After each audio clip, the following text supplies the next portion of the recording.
All right, let's dive into some of the most powerful and influential stories ever told, the parables of mercy from the Gospel of Luke. These are so much more than just simple tales. They're these incredible explorations of forgiveness, joy, and really what it means to be human.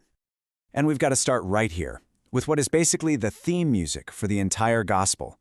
This one idea, this mission to seek and to save what was lost, is the key that unlocks everything else.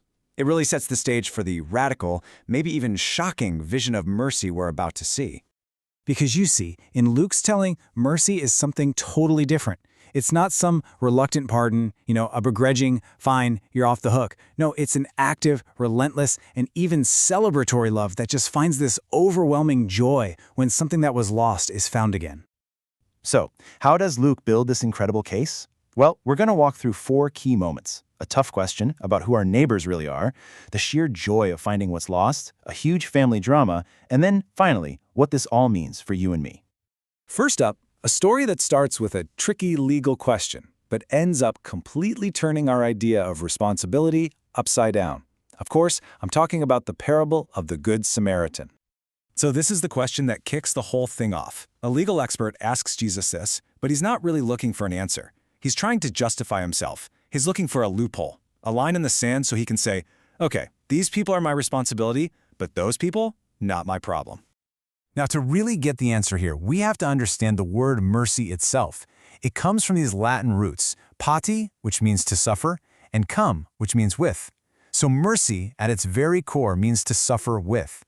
It's not about looking down on someone from a place of power. It's about getting down in the ditch and entering into their struggle with them. And this is where the genius of the parable just shines. Jesus never actually answers the guy's question. Instead, he tells this story about a despised Samaritan, someone who was considered an enemy, who is the only one who shows mercy. And then he flips it, asking, so which one of these guys was a neighbor? The focus completely shifts from who deserves my help to how can I be a neighbor to anyone who needs it. It's brilliant. Okay, next up we have a pair of shorter stories that zoom in on another massive piece of this puzzle, God's active, joyful, almost relentless pursuit of anyone who is lost. So, the first parable gives us a shepherd with 100 sheep. And when just one of them wanders off, he does something that, let's be honest, sounds like a terrible business decision. He leaves the 99, and he goes out into the wilderness to find that one single lost sheep. See, this isn't just about recovering property. It's a huge statement that every single individual has this unique, irreplaceable value. Finding that one is worth risking everything else. So the main point in both the story of the sheep and the lost coin is this: divine mercy isn't passive. It doesn't just sit back and wait. It actively goes searching. And when it finds what it's looking for, it's not just a quiet sigh of relief, it's a massive party with all the neighbors. As one writer put it so powerfully, if God were to abandon even one person, the entire fabric of his love would be torn forever.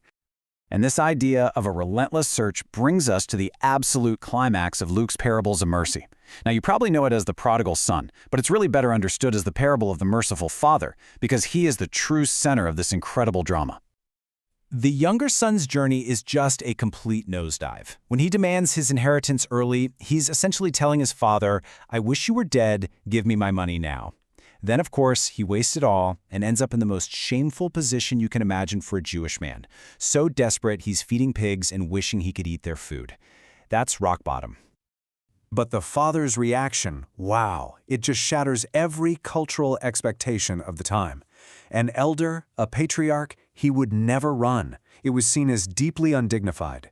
But this father sees his son way off in the distance, and he just takes off. He runs. He doesn't even wait for an apology. He throws his arms around him and immediately restores his sonship with the best robe, a ring of authority, and sandals, a sign that he's a son, not a slave.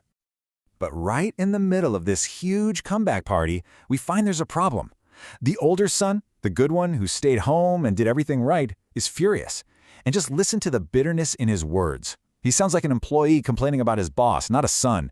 And notice he can't even say, "my brother." He spits out, "this son of yours." He was physically home, but his heart was somewhere else entirely. And this reveals the whole point of the story. There are two ways to be lost. The younger son was obviously lost, out in a distant country, lost in his sin. But the older son, he was lost inside his own house, lost in his pride, his bitterness, his self-righteousness. His relationship with his dad was all about duty, slaving for you, not about love. The truth is, both sons are lost, and both of them desperately need their father's mercy. So after all these powerful stories, what's the big challenge? What's the final takeaway when we hear about this kind of radical welcome and forgiveness? Well, the challenge really pushes us in two directions. First, we have to be humble enough to see ourselves in these lost characters, the dumb sheep, the reckless younger son, or maybe even the bitter, resentful older son. We have to accept a mercy we could never possibly earn. But then second, and this might be the harder part, we're challenged to become like the merciful Father, to run towards others, to welcome them home, and to actually celebrate when they receive grace, instead of standing outside the party complaining that it's not fair. And that's really where these stories leave us. They've lasted for 2,000 years because they're not just stories. They're mirrors. They force us to look at our own lives and ask a really tough question. In my own story and how I treat other people, which part am I playing today? Am I the one walking by on the other side of the road? Or am I the one running to welcome someone home? That's a question worth thinking about.